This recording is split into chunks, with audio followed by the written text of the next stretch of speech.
Welcome back to Proxy, everybody, and today we are going to be reviewing the recent changes that GW made to the game, including the Aeldari FAQ and some other points of interest that are going to affect Aeldari armies. So GW went and did quite a few little changes here and there to the game. We all thought they were going to happen during the last balance data slate in early June. However, they decided in all of their wisdom to separate out the changes for whatever reason. So we got some changes, and there's some good news, some bad news. I know there's a lot of players out there that are going to be really bummed at some of the changes, but I, for one, I'm liking them. I kind of foresaw that a lot of these changes would happen eventually. So I'm glad we got them earlier rather than later so that people, don't go out and buy a bunch of stuff and then just are very, very disappointed.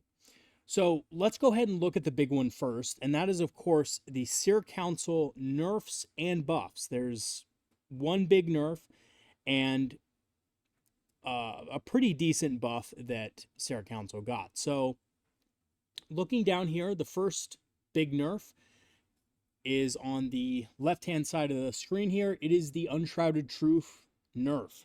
So Unshrouded Truth basically was an ability that allowed you to redeploy a unit anywhere on the battlefield outside of 9 inches of enemy units. It was essentially like a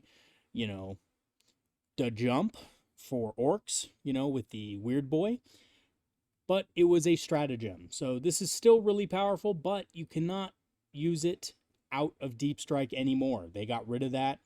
Basically what you could do before, and I always thought this was kind of gamey and unintended anyway, but essentially what you could do is you could have a huge unit of Hawks, 10 Hawks, Baharroth, Deep Strike within 6 inches of an enemy unit, throw grenades, and then use Unshrouded Truth to bounce them back wherever you wanted for free.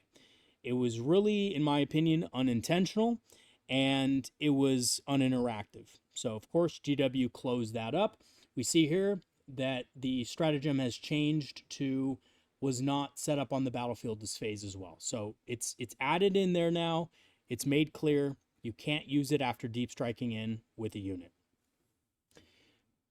Honestly, I'm happy with that change. I never used it myself because I thought it was just really cheesy, but a lot of players in competitive play were using it, and it was making its rounds in competitive Seer Council lists, and I'm glad that it's out. Having said that, Baharroth and Hawks are still a good unit. They just don't have as much to offer in Seer Council now. They're, again, strong unit, but just not as good in Seer Council. Okay, moving on to the other changes, we have a buff to the Torque of Morag. So this was a point in which people were confused about how it worked and what were the parameters of the ability. So basically, if you guys don't know, the Torque of Morag increases the CP cost of a stratagem used within 12 inches of it once per turn.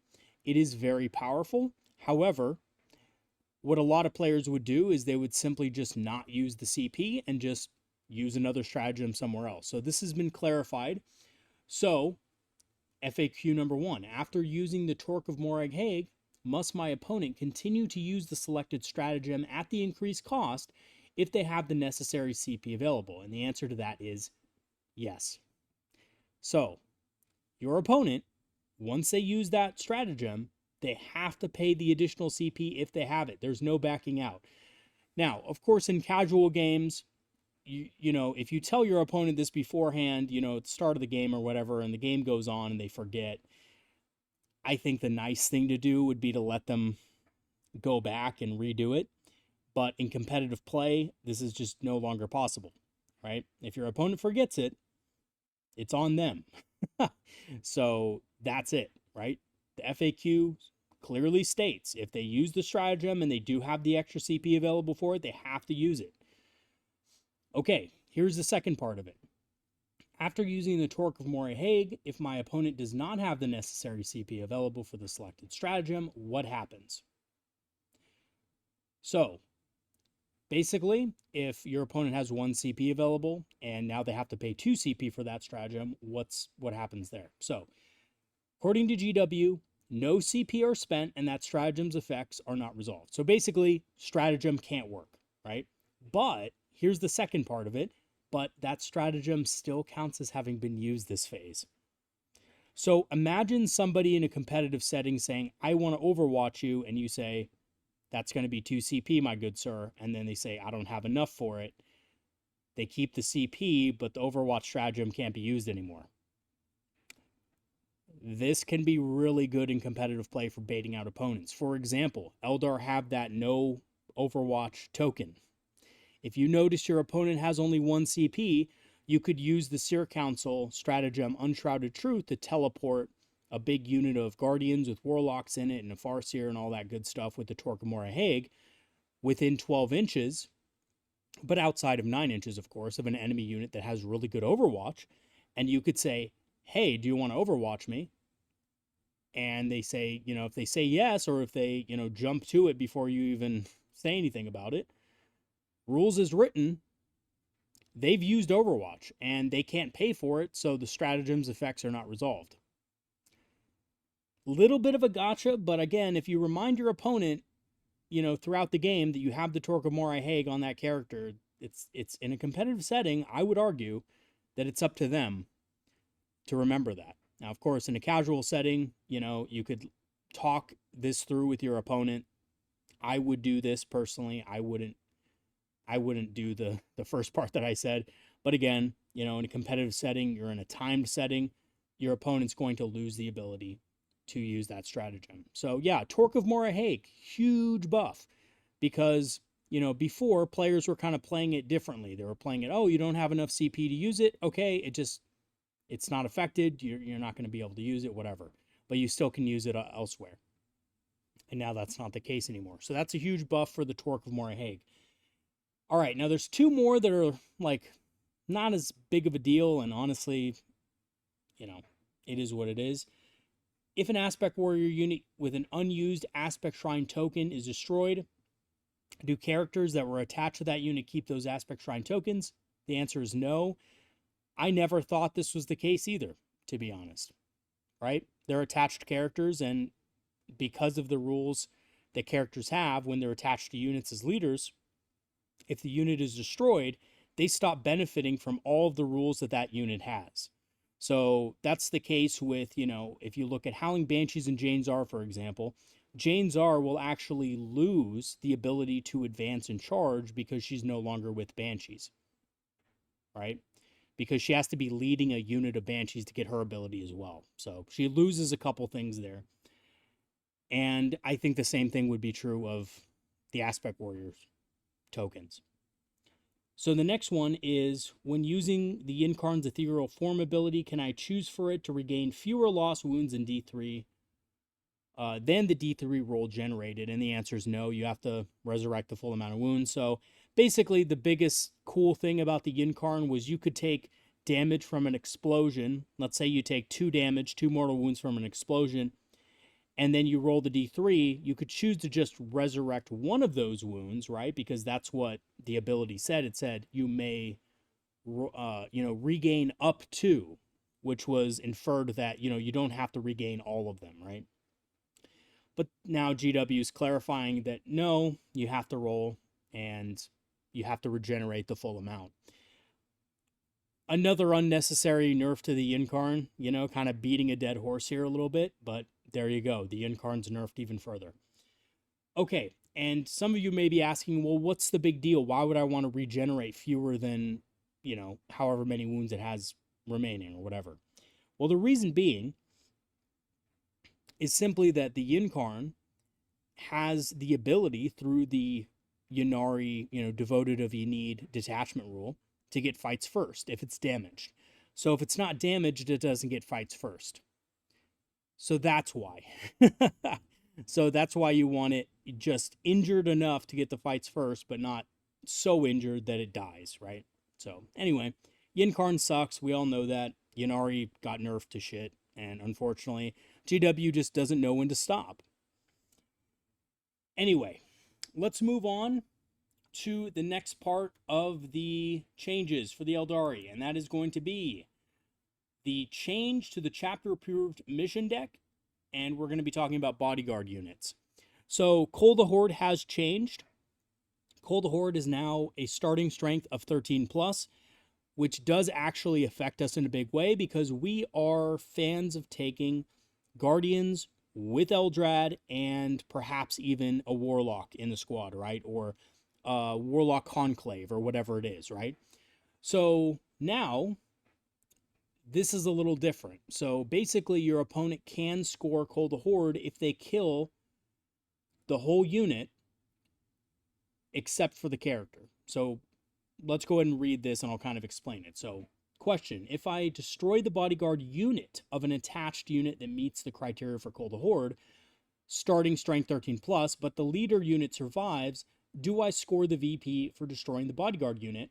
If the bodyguard unit would have had a starting strength of 13 plus, had it not been a part of an attached unit, then yes, otherwise no. So basically, what this means is that you could have Eldrad, a Warlock, a single character Warlock, and a Storm Guardian unit count as a Call the Horde target, but if they only kill the Storm Guardians, if the Storm Guardians alone are not at starting strength 13, because they're the bodyguard unit, right?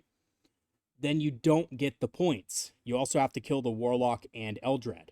However, if you have a unit with Storm Guardians, 4 Warlocks as part of the Conclave, and Eldrad, if you destroy the Guardians and the Warlocks, you will get points for it because the Guardians and Warlocks were starting strength 13 plus.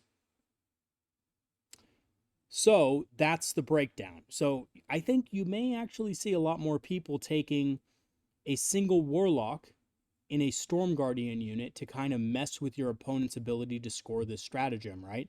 Because they are starting strength 13, and they will always be starting strength 13, but to be able to get the victory points for them, you have to be able to kill all the Storm Guardians, the Warlock, and Eldrad. And remember, as soon as you kill the Storm Guardians, the Warlock and Eldrad become separate units. So this can be a little problematic for your opponent. And also, with all of our battle focus tokens and stuff, the Warlock can hide behind a wall, Eldrad can hide behind a wall, and just make it harder for your opponent to deal with in general. So yeah, it's a little bit weird how they say this, but basically it's a buff to our specific units, our Guardian units and our Warlocks that are able to actually get to starting strength 13 to be able to be a Call the Horde target. I believe that you probably want to take at least a squad of Storm Guardians, Eldrad, and a Warlock in your lists so that you can actually have a Call the Horde target on the field that your opponent has to kill, right? Because that messes with their victory point generation. Okay, so that's from the chapter approved mission deck FAQ. And now we're moving on to the next thing, which is vehicles with bases. We're back, guys. We're back to the vehicles with bases jank that GW just cannot fix for whatever reason. And I don't think it needed to be fixed. I think everyone was fine with it. But for whatever reason, GW decided to throw us one of the biggest bones in the history of paleontology. So basically, they didn't change much, but they only changed the part where a unit can embark within a friendly transport. Okay? So keep in mind, it's not disembarking from a transport, so that doesn't count, but a unit can embark within a friendly transport with a base. So Wave Serpents, Falcons, Star Weavers, all that kind of stuff. After that unit ends a normal advance or fallback move within 3 inches horizontally and vertically of any part of the transport. Why is this important? Because they changed wholly within to within. And if you notice, when a unit disembarks from a transport, they have to be wholly within 3 inches of that transport when they disembark, but they no longer have to be wholly within when they embark. I think this was intentional because I think there's a lot of moves in the game that allow units to re-embark in transports, and it's a little bit weird to do this with vehicles with bases because they are weird shapes.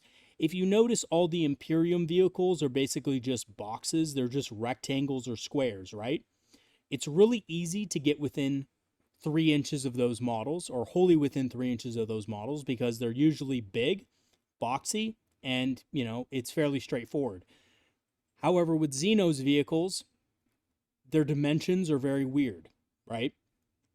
And some parts of the model are different. They're maybe some of them are asymmetrical, right? In certain ways, like from front to back, they're asymmetrical. So I think that's why they did it. They threw us Xeno players a little bit of a bone here. So this basically matters with things like Star Weavers, right? If you want to move back into range of a Star Weaver, now the unit only has to be within 3 inches. It doesn't have to be wholly within. And guys, it also says a unit, not a model. So if you even have one model within 3 inches of your transport, you can embark within it. Yeah. I don't know if this was a mistake. I think maybe they meant on a model per model basis. I don't know. But it's a huge buff.